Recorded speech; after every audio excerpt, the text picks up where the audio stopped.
মাঝে মাঝে খুব কনফিউজ হয়ে যাই যে এরপর ঠিক কি কাজ করব।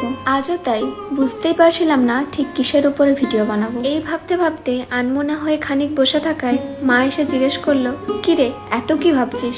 মাকে বললাম, দেখো না মা, বুঝতেই পারছি না আজকে ঠিক কিসের উপর ভিডিও বানাবো। তখনই মা বলল, এই কিছুদিন আগে একটা কাঁচের জার দিয়েছিলাম না তোকে, বলেছিলি কি একটা ডিজাইন করবি ওর উপর, তাহলে আজ ওটাই কর। মাকে বললাম, ঠিক বলেছো। তারপর আর একটু না দেরি করে কাজটা শুরু করে দিলাম। জানো, এটা প্রথম না, এরমটা প্রায়ই হয়। যখনই কোনো আইডিয়া মাথায় আসে না, তখন মায়ের কাছ থেকেই এই আইডিয়াগুলো পাই।